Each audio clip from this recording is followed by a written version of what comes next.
gorgeous lighting. Yes.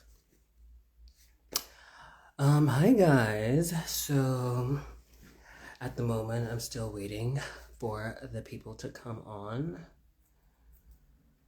Yes. Ooh, my eyes. It's the allergies, y'all. It's the allergies. Okay. Just waiting for the people to come through. That's what's up. Let me have a bev.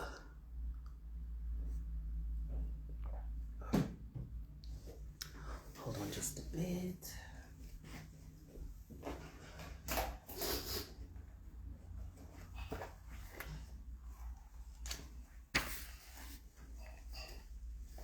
Hey y'all. I see y'all joining. Hey Sibs. Hey Cindy Bear. Hey you guys. Elvimby94_artist. Hello. Come through. Come all the way through. Okay, we are just waiting for our guest, Muteo Marisa, to join us. In the meantime, but yeah, come through. Tell your folks, text your folks to come through. It's about that time. Yes.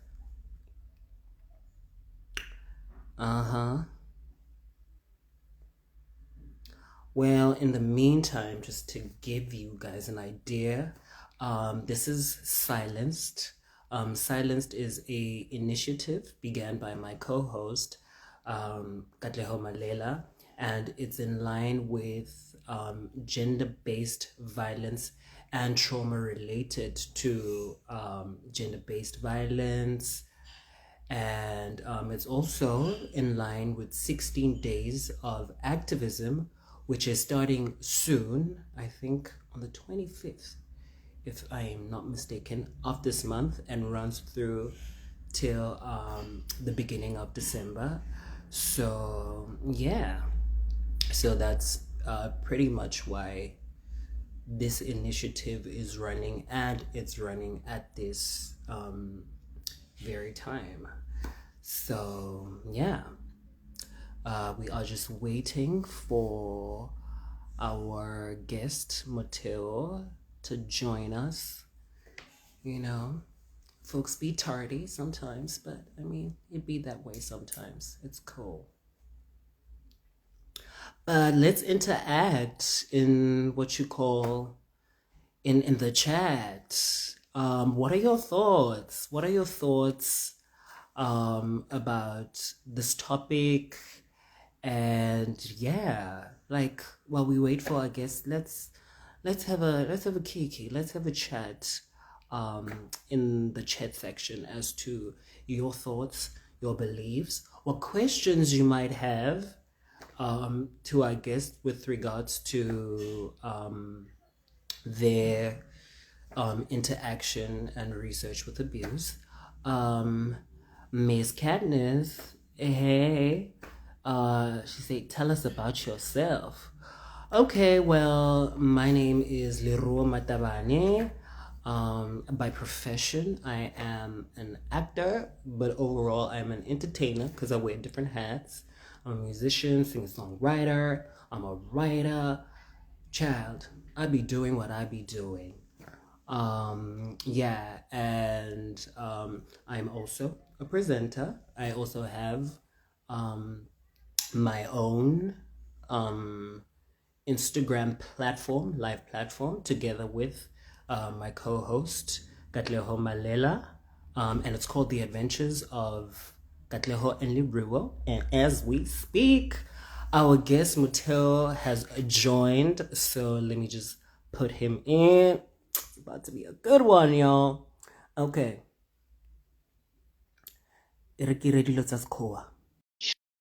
Child, we gotta win. We gotta overcome. Okay. Muteo. Oh, yes. There he is. Hey! What's happening? Muteo Marisa, how you doing? How are you? Ooh, Arashap, who's that? No, we good. Sorry. As you can see, Your fans and friends are joining, and yeah, are you ready? I'm very nervous, man. I don't know why I'm nervous. I don't like interviews. Interviews Yeah. make me nervous. Oh no, no, don't worry. This is a safe space. We Oh, are yeah. family. Yeah, so just an introduction to you guys about Mateo. Mateo is an actor. Mateo is a voiceover artist. Mateo is a theater practitioner. Mateo was a lecturer at AFTA Botswana, and I think his highest rank there was head of live performance. Am I Yeah, right? yeah, yeah, yeah. Dope, dope, dope, dope.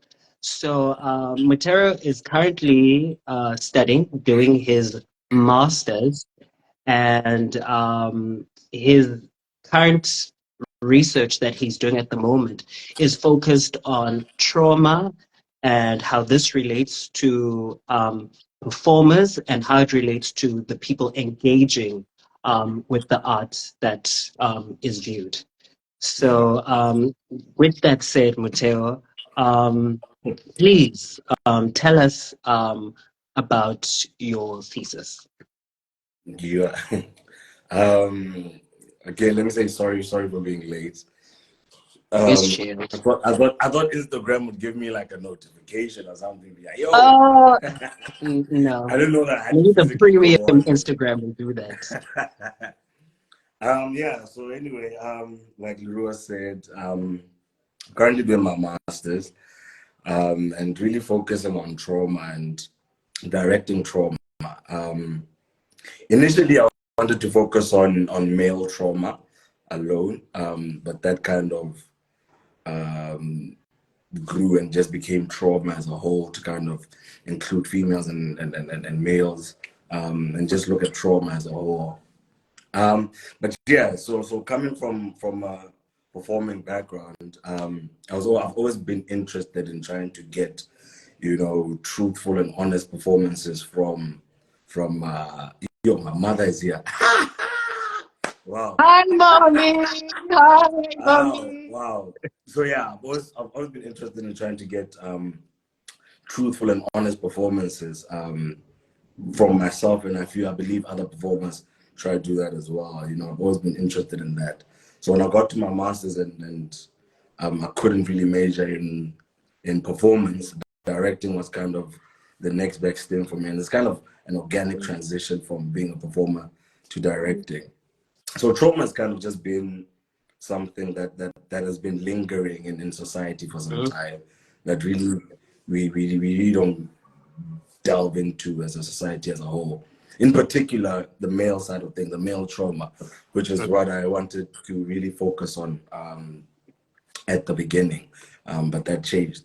So what I'm looking at is basically how do we take a narrative, a traumatic narrative or a traumatic event, and through research and other readings that I'm doing, and really how do I then give that to for actors to engage with, give us a truthful performance, and within that performance or within that film and that medium of filmmaking, is it something that the audience can engage with? Is it something that audience members out there really want to see? And how do I make it consumable for audience members? Because there's different way of showing different things, you know what I mean? But how do you make this particular one concept consumable for audience members out there? In a nutshell, that is basically what I'm trying to do. Yeah. okay. All right. No, I hear you. And this particular topic is something that is relevant. It's been relevant over time, but I think in the times that we are living in, there's a light shining on it. I think there's a spotlight on it, and it needs to be addressed. So, Yeah. with that said, what inspired you? Like when you write a thesis, you have a vast array of topics to choose from. Yeah. So, what intrigued you, and what sparked that thing in you to say, you know what, this is the particular topic that I want to explore? So we had a master class on campus, and I was nowhere in terms of finding a topic. And we had this director um, called Indy Khalid. he came in and he shared like a story, and he's like, listen, the best things or the best narratives to tell are stories that speak to you and stories that you can identify with. You know what I mean? And just taking aspects from my own life and so forth, I felt like there were events that happened within my life that if I was someone else could have messed me up. You know what I mean? I don't know if I can use certain language on this platform, but yeah, could have messed me up. You know what I mean? But I don't know if it's because it's just me and how I operate. It's different. And then that kind of just sent me down a rabbit hole in terms of how do other people kind of deal with certain things? How do other people kind of deal with having a traumatic event happening to them? And how does that kind of happen within film? How do I depict that within film? So when Indy Khalid had this whole masterclass on campus, and he spoke about, you know, your narrative and things that speak to you, and your narratives and things that you grew up around should kind of be the spark plug that kind of sends you down this rabbit hole of creativity. That kind of led me into this thing of, you know, finding out exactly what I wanted to deal with, which was the traumatic side of things. Because as a performer, I've always really liked dealing with deep and, you know, like meaningful material, you know, and watching meaningful material, because I feel like you a lot of things get swept under the rug, and it's easy to try to be this comedian guy, you know. Not to say that comedy is easy, but it's easy to kind of just be this comedic personality and so forth, but not really dealing with the essence of what's really happening with society and yourself. You know what I mean? So that kind of just led me down this thing, and yeah, that's how I ended up with the topic. But then, you know, like I said, it started off as this one topic that I can't even remember what the original topic was. Actually, I'm lying. No, I'm lying. There's this concept in psychology. So acting and psychology kind of go hand in hand, you know. We depict a certain personality. So to personality, you have to understand the psychology of that personality. You understand what I'm saying? So there's this concept that they use in psychology, I think, called it's an experimental medicine called the trauma film paradigm. So what's that? The trauma film paradigm. The trauma film paradigm. Yeah. Okay. Yeah. All right. Yeah. So the original idea kind of started around me using that, and me wanting to kind of use that in terms of creating a film. And then within conversations with lecturers and so forth, it grew. You know what I mean? That might be one of the methodologies I use, or the methods I use in terms of research, but it's bigger than just that one little paradigm, because that's extreme, you know, psychology that it deals into. So I'm not a psychology student, so I don't want to go down that route. Yeah. No, deep stuff. So through your research, you mentioned that you were advised that you delve into the traumas that you have been, that you recognize that you have dealt with.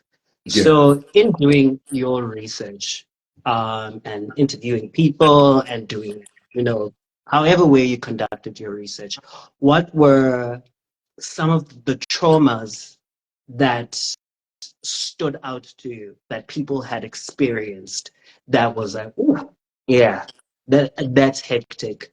But in it being hectic, I want to explore it even further. So I haven't really gotten into the field work of my research. It's still basically a lot of reading and the literature review and the methodology. So I haven't really gotten onto the ground in terms of the research. But I'll share with you a bit of what I found. You know what I mean? So trauma encompasses all. It's not a single event. I think we should try and look at it as a spectrum. You know what I mean? So people would fall within the spectrum at different levels for different events and different things. So essentially when I started, like I said, I was looking at males. And when I was looking at males, I was looking at rape, the rape of males or boys. You know what I mean? Because I feel that that's something that, as a society, we don't really know much about. It's close to being a taboo topic, if I may call it that. It's something that's not talked about. So when I started off as looking at the rape of the boy child, things a lot of things crept up. I mean, a lot that we know and don't speak about in society in terms of it's hard for a male or boy to go and report certain things because the society that we live in tends to find this the concept of a boy or male being raped as non-existent. You know what I mean? Yeah. But one of the papers that really stuck out to me, I can't remember from the top of my head which publication it was from or who wrote it, but it was here in South Africa, and they looked at, I think, about 9,000 students from the age of like 13 to 18, you know. And within these students, they were looking at sexual abuse. Now, sexual abuse, let's start it off, it's not just being raped, you know what I mean? In itself, it's a spectrum as well. It's a From spectrum, being 100% from being forced to watch sexual content, i.e., your pornography and so forth, to the actual kind of, rape itself. It's a spectrum, And ideally, I think we'd all believe that, the girl child would be at the higher end of that spectrum. Yeah. But interestingly, in this paper, the paper found that I think it was 39% of boys within the spectrum had sexual assault or had experienced some form of sexual assault, which is higher than the females in the spectrum, which is, I think, was 33% or something like that. I'm not sure from the top of my head.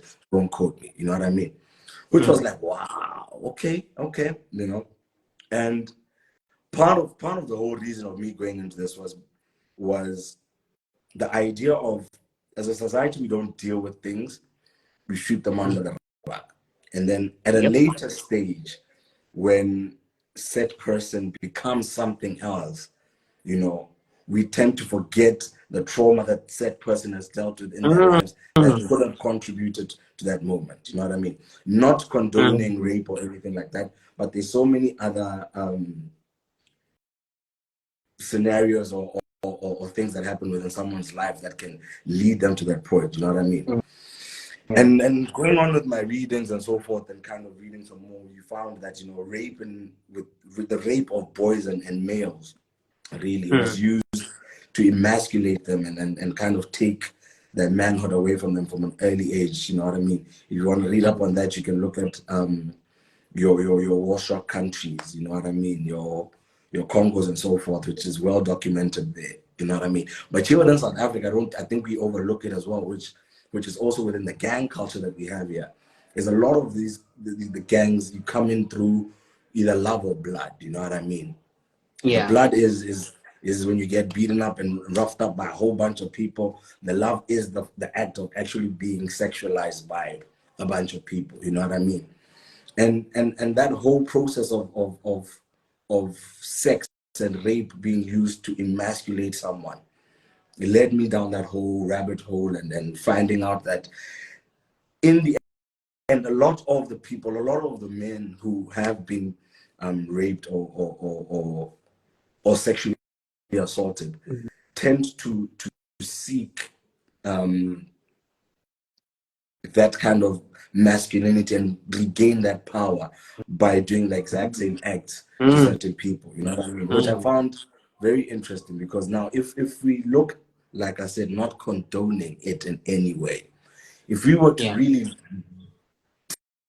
stick our teeth into this, you know what I mean, and deal with the trauma that these certain individuals or these certain boys or certain whoever goes through at an early age, I do believe that a lot of these cases that women and kids go through in terms of sexual violence and so forth, the numbers would go down drastically because of being able to identify and deal with certain issues at an early stage. You know what I mean?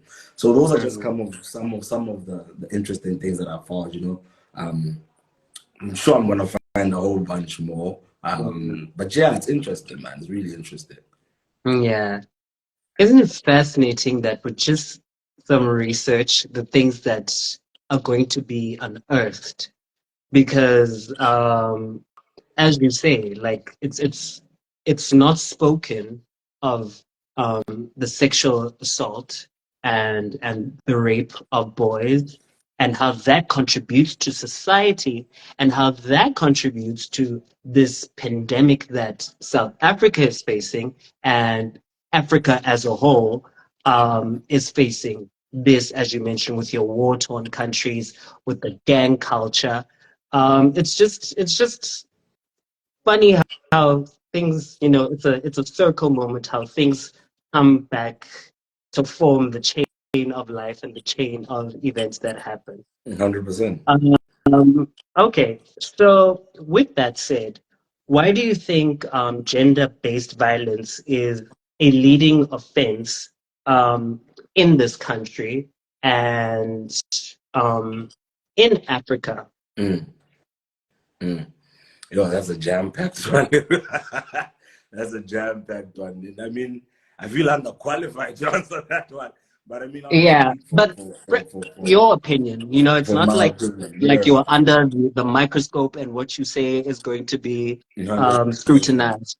But 100%. Mattel's opinion, why do you think that it is such a leading pandemic in the country and in the continent? Hey, like I said, man, I feel trauma is something that's embedded into Black people. Mm, It's embedded into Black people. In the sense of, oh, let's say you grew up in Soweto, as yes. Leroy. You grew up in Soweto. Mm, In Soweto, you came across a whole bunch of stuff. You know what I mean? You've seen a whole bunch of things and witnessed a lot of stuff. mhm. Within this trauma research, or within the trauma film paradigm that I am kind of messing with, you know what I mean? It's kind of identifying those intrusive memories that kind of keep reoccurring within Leroy, right? Mm, Certain stuff that you've seen as a Black person is embedded in your mind, and unless dealt with, can be seen as acceptable. yes. You understand what I'm saying? Mm, Unless dealt with, can be seen as acceptable. I'm going to give you an example. Until recently, Rui, where women have vocally come out and said, about all let deflate. They don't want to be whistled at and catcalling. It's catcalling, I yeah. think. They're catcalling. They don't Yes. like that. But to you and me both know, growing up, it was a daily occurrence. Not to say it's right. Facts. It was a Facts. daily occurrence. You know what I mean? Yeah. It was something that you witnessed on a daily. Mm, Tibarona did it on a daily in terms of catcalling, yeah. right?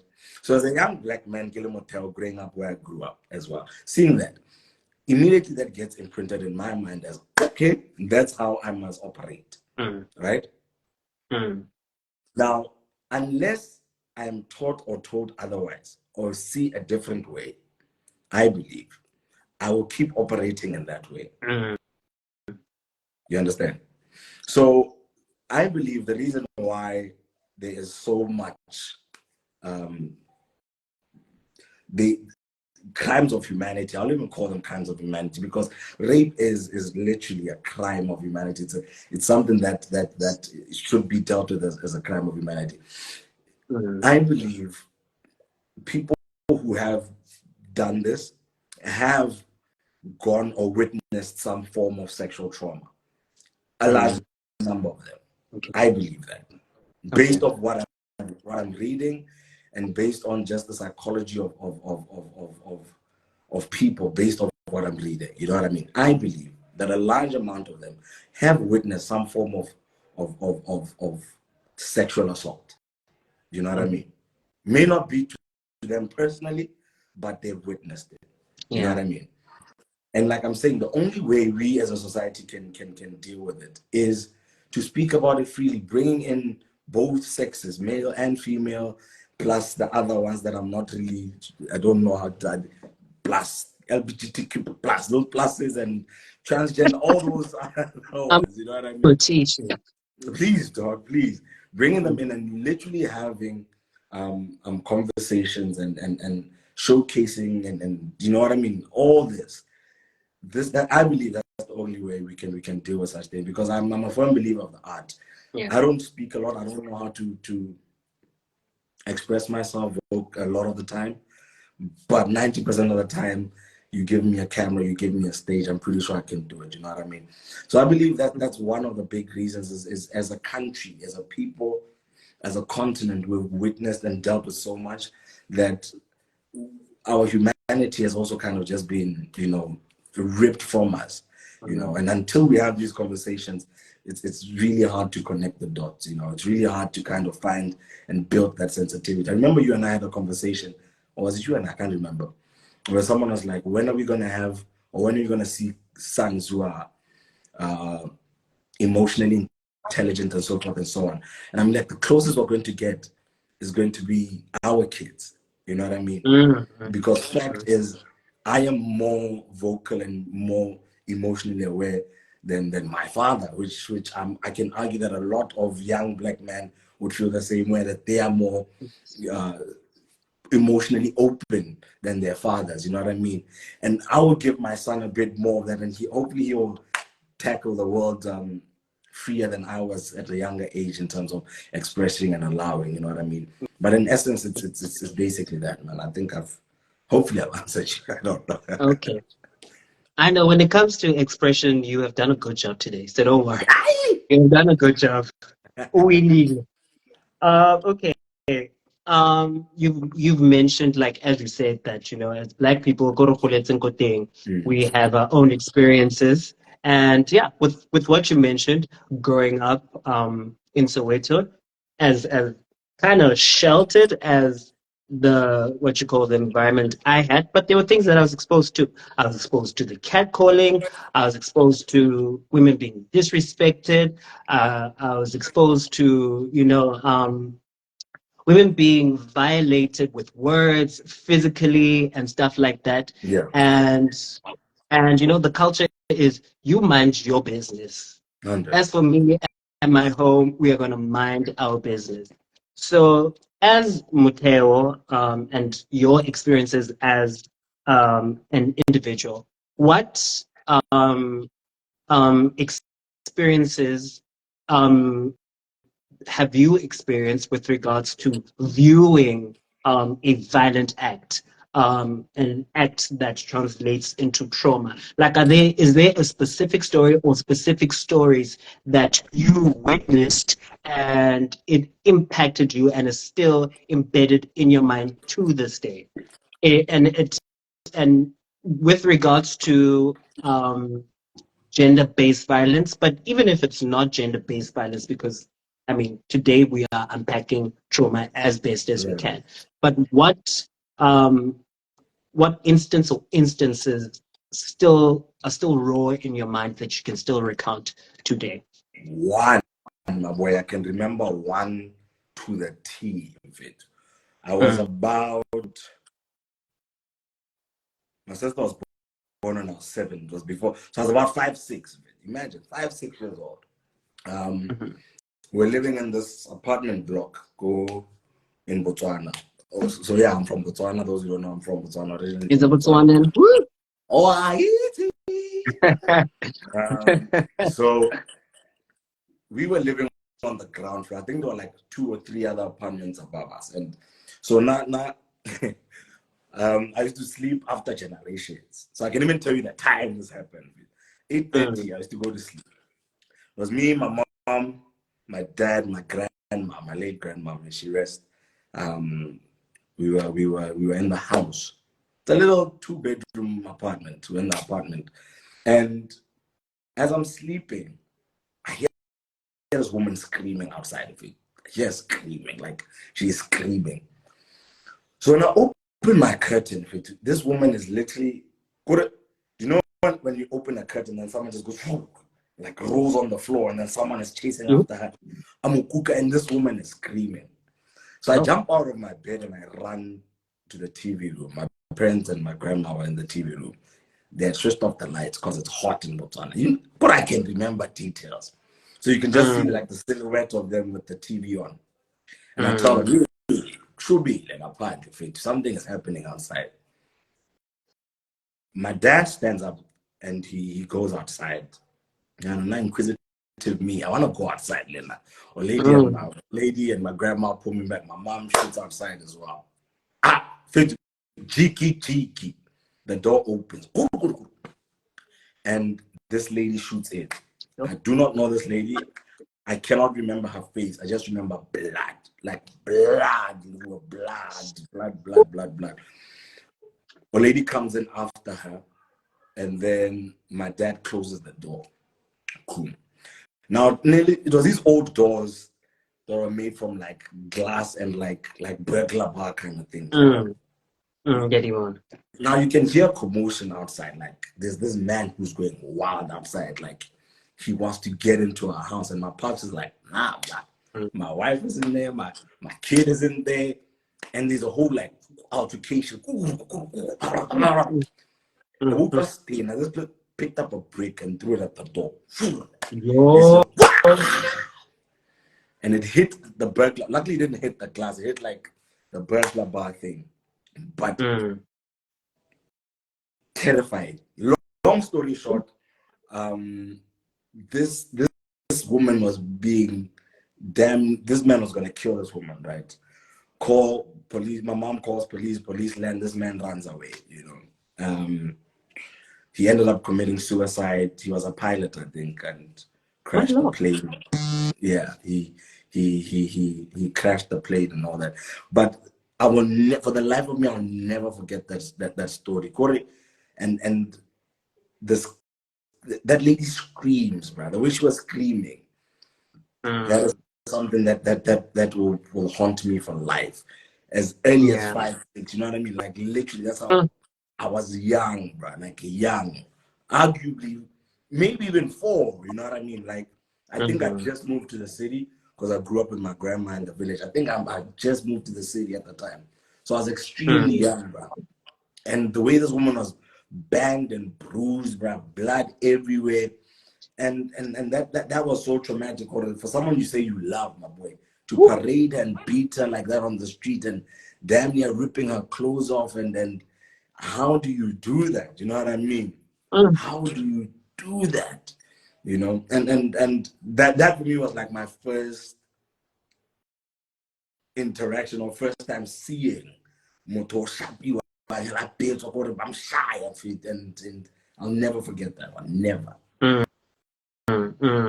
And this incident just proves that trauma and violence have a ripple effect, because probably in their minds it's just an altercation between them, but it affects everyone. It affects other people. It affected your family, and it has affected you to this day. That this memory is still indelible and fresh in your mind from when you were 5 years old. So, and it traumatized you too. It just 100%. goes to show 100%. that 100%. violence, yeah.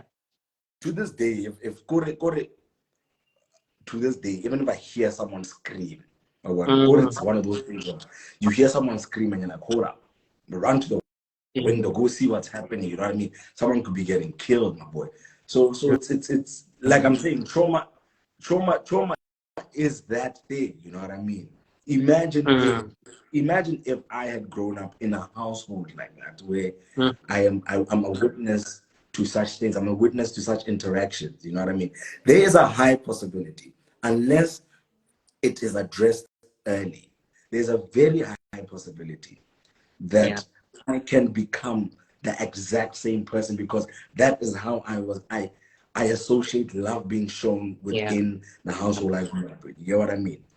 Unless something and someone comes along, changes my mindset, shows me the pain that it actually causes, and so forth and so on, I could grow up believing that that is how love is supposed to be shown.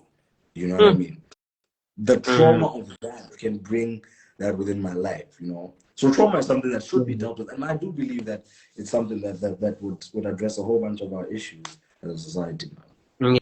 Yeah, definitely. And with that said, you know, as you say, young men grow up where um the father or the male figure beats the women, and they Yeah. think that's the way to go. And on the other hand, there are young ladies who see that and are like, if a man if a man loves me, he has to hit me. You know, 100%. beating me proves that, you know what, he loves me, he cares for me. It's part of the journey.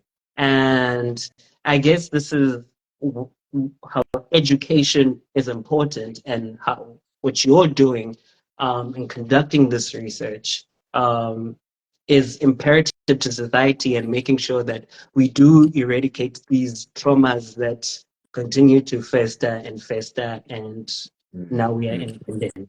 mm, mm. Um, okay, so besides your family, in like, sorry to backtrack back to this traumatic story. Besides your family's response, which I believe was brilliant, I think that's the way to go about it. Yeah. What what was everybody else's um response to this ongoing drama that was going on, as far as you can Yo, remember? no, Noted that you were you 5 years you old at the broke time. up there. I didn't hear you. You broke up there a little bit. I didn't hear you. You're cutting it. Please repeat the question. Oh, okay. I was saying, besides your family's response, everybody else around the complex, well, how did they react, and what was the interaction around that whole situation with everybody else, if you can remember? Well, like I said, I didn't go outside, Jones. I was kind of sheltered from that, But from the sound of Mm, things, there was multiple people outside. You know what I mean? I don't know in terms of them preventing this gentleman from getting inside what that was. But I do believe eventually people kind of filtered out of their houses and onto the street. We used to go cast dog, like the hoods we grew up mm, in. Anything, everybody's coming out their house and trying to see what's happening. So I think that kind of happened, but I can't say for sure who kind of trickled out and ended up on the street, and what kind of took place on the street that night. I just know that mm, it was what I told you. I just know what I told you. mm. So Yeah, I'm sure there were people outside because I heard voices. Um, but in terms of what they were doing, what they were saying, I'll be lying. yeah, Mm. yeah. As you had mentioned that, unfortunately, it ended fatally, Yeah, with the man ending up committing suicide, 100. which is yeah, another issue that needs to be delved into. Mm. So okay, like, we hear about these stories every day. Gender-based violence in Northwest, this happened. In the Congo, this happened. So and so did this to what? Public figures come up with their stories Mm. of domestic violence, gender-based violence, and traumatic situations as a whole. Yeah. But now we want to go to where the solutions are, because we don't want this ripple effect to continue going on. So, what measures do you think, as a society, so society collectively, that we need to put in place to eradicate this problem and make sure that it does not continue? I think the first one should just be language and how we speak to one another, man. Let me give you an example. You and I had the conversation that I personally had a problem with man at trash movement. Yeah? The Mhm, intention, amazing, I'm for it. mhm, But why I had a problem with it was I I can't remember who. Um, Someone was having a conversation with them, and it was, but then tell us, like, how can we? And the response was, it's not my job to educate you. Wow, wow, wow, wow, wow, wow, wow. You know what I mean? And I'm like, mhm, at the time, I was like, wow, okay, yeah, well, it's not your job to educate a person. But at the same time, now I think my stance on that has kind of changed. As a society, I do think it is our job to educate one another. Because if I want to have a relationship with Leroy, irrespective of a sexual relationship, just a relationship, I must tell Leroy what I want from this relationship. You know what I mean? Or Yes. how I want to be loved, to be cared for, to be, you know what I mean? All those things that encompass a friendship, a relationship, a sexual relationship, whatever. I must be able to relay that. You know what I mean? And tell you what I want. Some things, like I said, because of the way, not saying it is it's an excuse or it's a good enough reason, because of what we have seen and the traumas we have experienced, some things to us we don't even know are problematic. You understand?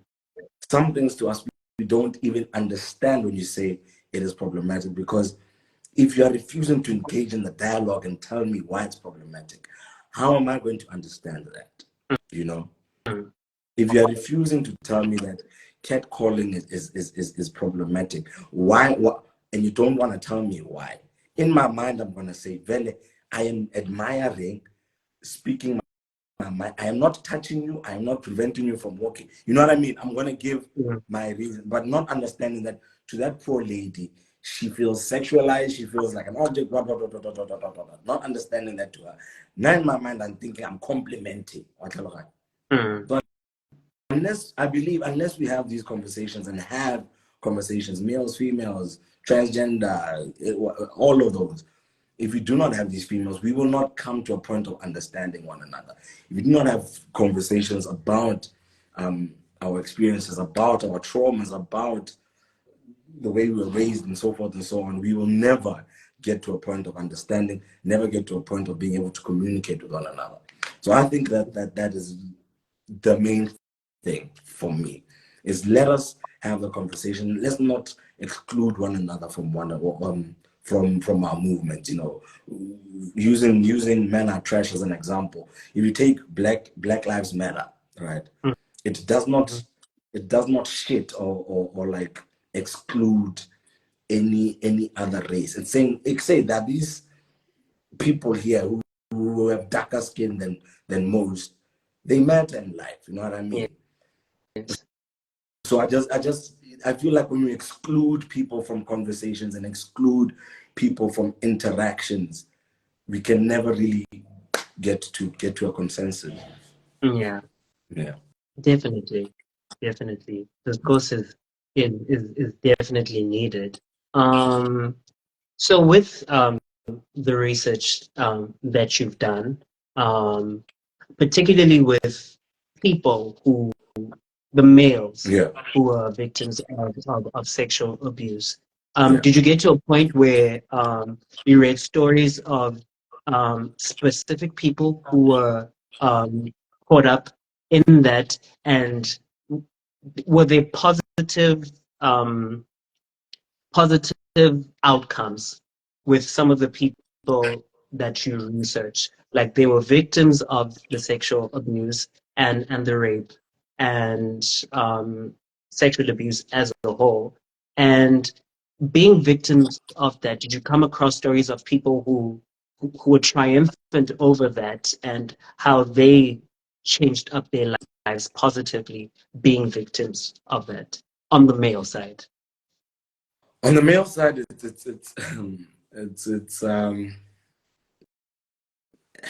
hey, they are obviously, they are people who kind of, sorry, who are triumphant and, you know, have overcome the situations and the bondages of the situation.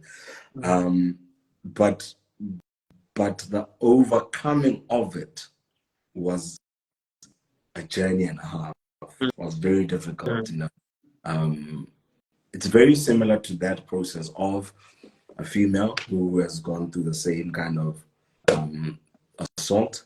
But I think with the research that I've been reading, number one, with the male, it's very difficult to identify.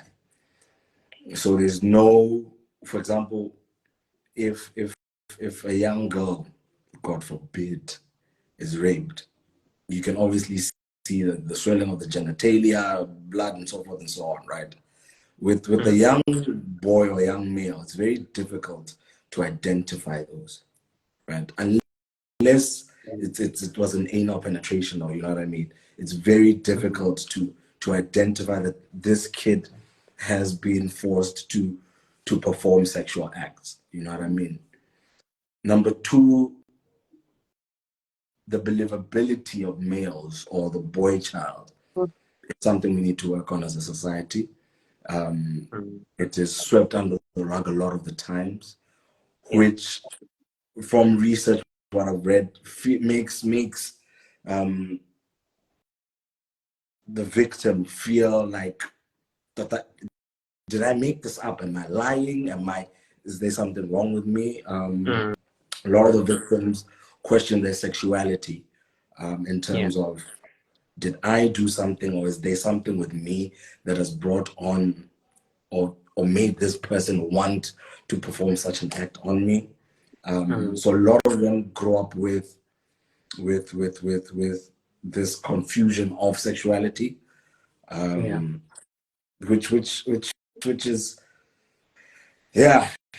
that's another topic within itself. You know, this confusion of sexuality. You know what I mean?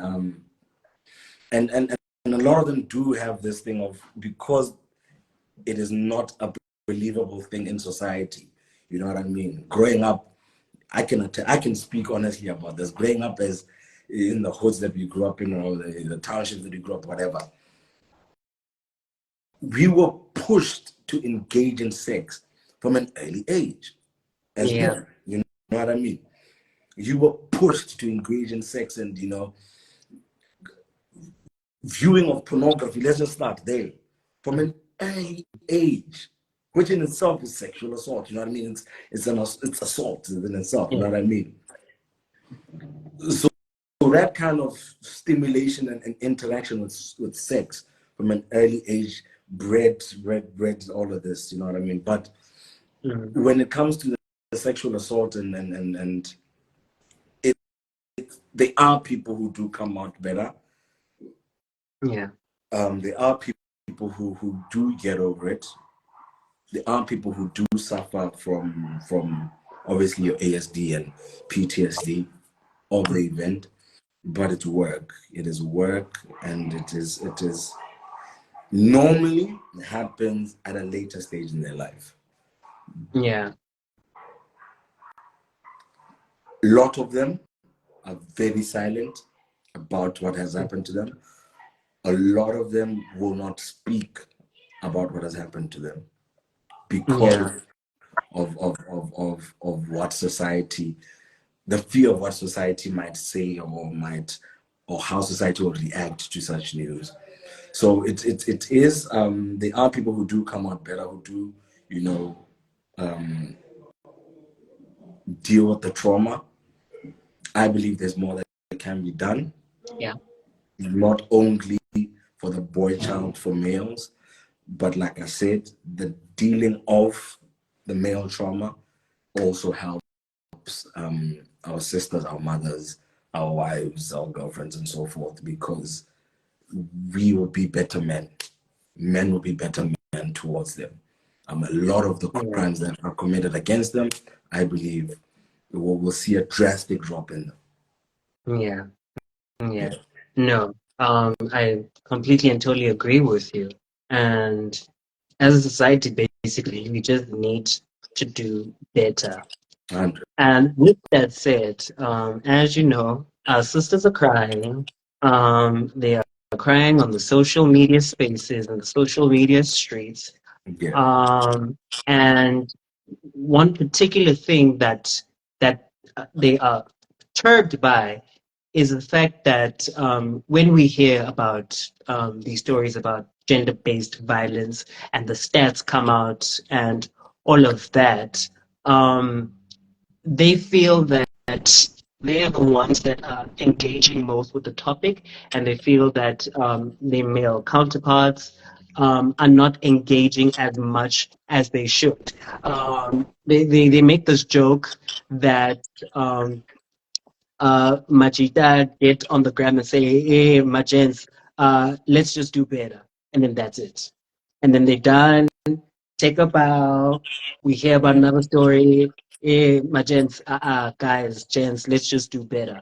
So, with that said, I would like to know, as a cis het male, Sis het again, Majida yeah, in the not sis streets, het. say, oh, my it What sis translates het? to uh, I mean, sis well, het. Hey, what? there's cishet. Cis means that you identify. Ukwela, ukwela. Cis means that you identify with the gender that you were assigned at Oh, birth. okay. So, what is perceived that a male does and behaves and acts, and you identify with that, your cisgender, regardless of if you're straight, you're gay, Oh, and then okay. heterosexual. You know what heterosexual is. So het is 100%. heterosexual. So, like I'm not gonna bear the cross on you. This is just Yeah, Muteo's opinion. true. Um, what do you think are measures that can be put in place for by the males for our sisters, to be relieved, to feel safe to engage in discourse and conversations, and feel that it is okay for men and women in this country to interact and come to an understanding and resolution. That's a difficult one, eh? I don't think there is one right answer in terms of that, Yeah, yeah. because I'm one of those people who tends to not jump the gun in terms of be quick to give my opinion on stuff. Mm-hmm. I don't like giving my opinion on social media and so forth. I feel like no, that's not my space. That is not where I thrive. Most of the people Okay. there don't know me. I don't want my words to be taken out of context and so forth and so on. Um, Mm-hmm. so I tend to reserve my own personal kind of opinion on a lot of things. Mm-hmm. The idea of believing the victim is one that we cannot lose at all. Mm-hmm. We cannot lose that idea because it's vital in terms of the person who feels like they have been violated needs to know that it's a safe space. They are Mm-hmm. loved. Or you know what I mean. They need to feel protected. So the idea of we cannot, the idea of we yeah, or believe the victim, we cannot lose that. What I will say personally as Mateo is we shouldn't be quick to jump the gun. Those people say there's your story, my version, my story, and the truth. And the truth. People say that. So let's wait until we have more detail as people Mm-hmm. before we pass judgment. If you don't like Leroy, fine, do not like Leroy, but don't crucify Leroy for things that he has been exonerated for. You know what I mean? Don't like him personally. Mm-hmm. Um, how do our sisters feel safer? Oh, yeah. I don't know, Leroy. I really don't know. You can give the generic answers of speak and we would listen. Mm-hmm. You can give the generic answers of it's the victim who needs to make the first choice of wanting to leave or wanting to report. Yeah. I feel like everybody knows that and we've heard that. Um, for me, I'm more interested in how do we as gents identify people or our brothers who do you understand? I didn't hear the last part. You How do identify. we Mm-hmm. how do we as gents identify those gents who are on the track or or or or are potential perpetrators? That for me is a more interesting topic because I don't know. I feel safe 90% of the time because I'm pretty large in stature, you know. What's our chance? What's our chance? Yeah, you know what I mean? Like, you know, and I Yeah. feel I can't say how do our sisters feel safe? They should feel safe in general. You know what I mean? They should feel safe in general.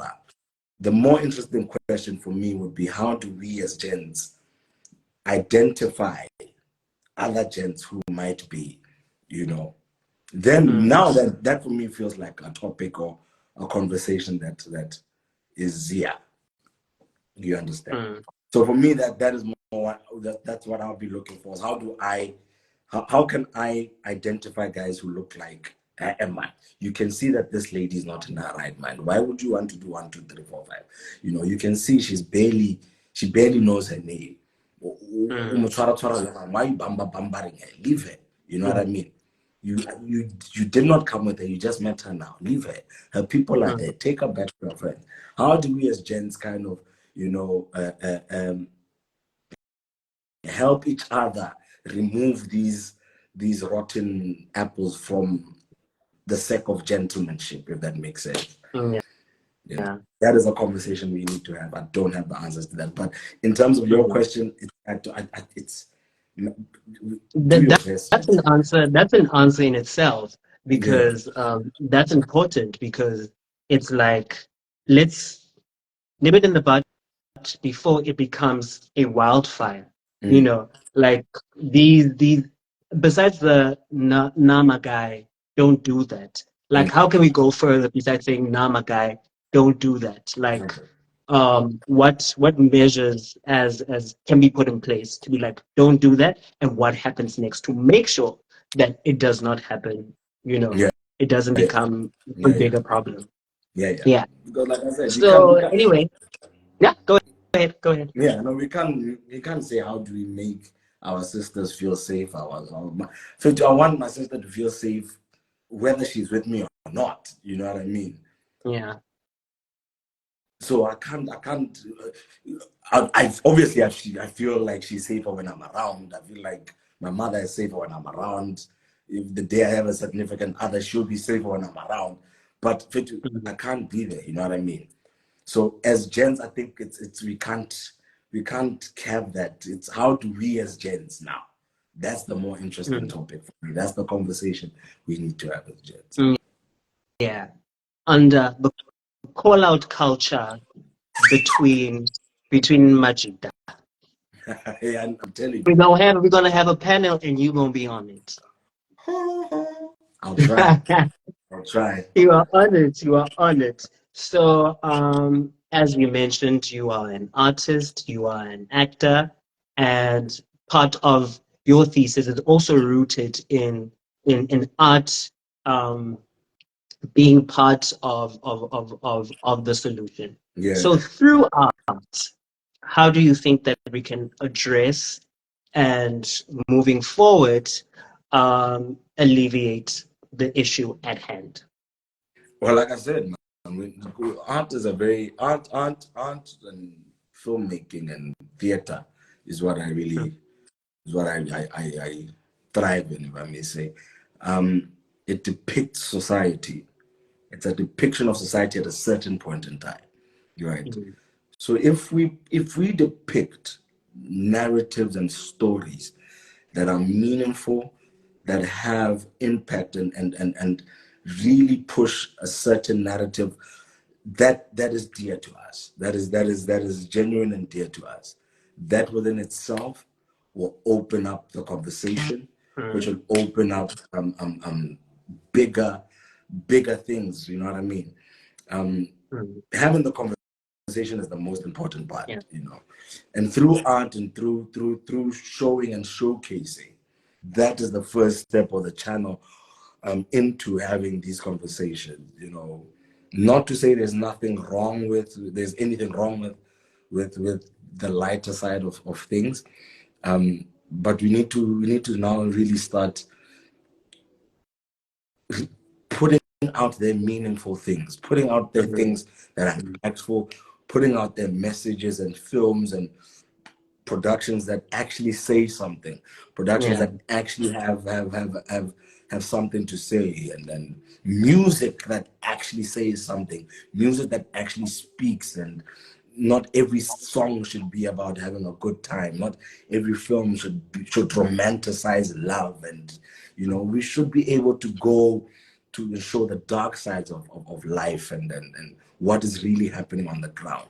Now, the trick is, which is part of the research, does society want to see that? You know, the trick is, how do I remain sensitive to audience while showing these things? You know, which is part of the research, was part of things that I wanted to find out. You know, so that's what I believe. I hope I answered you. I never know the answer. And I believe that you're going to do it. I believe in you. I am pushing a mandala to you to do that. It is your platform. Pressure, no pressure, but pressure. Hey man, too blessed to be stressed. Come on, come on. That's why it's your task. Okay. Okay. I think what should men do to that one? I've asked. So you've done your research.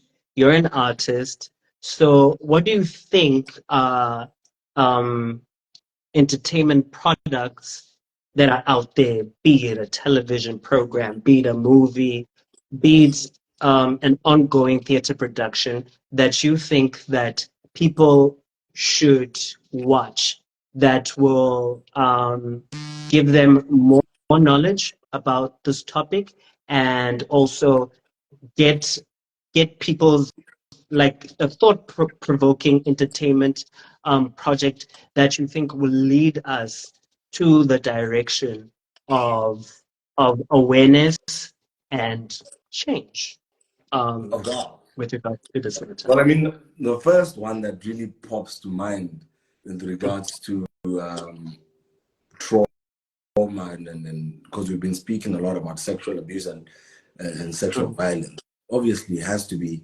um, 13 reasons why. I feel like that for me was pretty, and it goes back to what we said in terms of, you don't know what your actions, how someone's actions can impact someone else, if that makes sense. How I'm my sorry. actions can impact I'm you, sorry. if that makes I'm sense. reading Dane. I'm reading Dane's comment.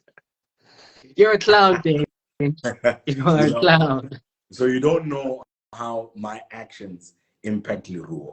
Mm, So 13 reasons why is 13 reasons why is one of those that, you know, has a tragic ending, but within that ending there is so much growth and development and questions being asked of certain individuals, of interactions with one another and interactions as human beings, and how what you might feel is so insignificant, maybe that one big thing that pushes me over the edge, or that one big traumatic event that kills me as a person, you know what I mean?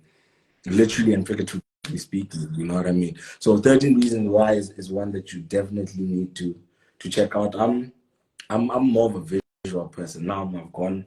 I've gone blank. What's this? I forgot the hours. I'll send them to you.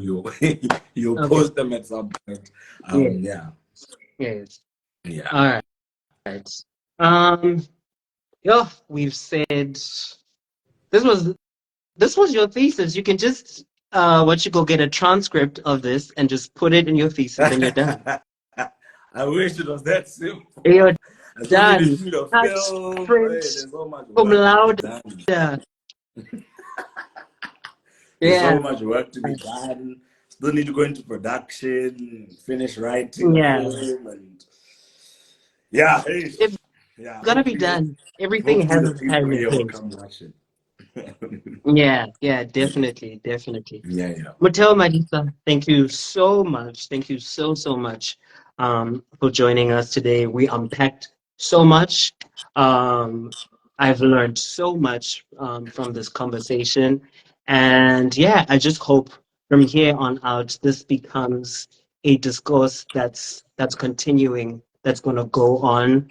And yeah, like you mentioned, that these things start with conversations, yeah, and I'm glad that we are doing this.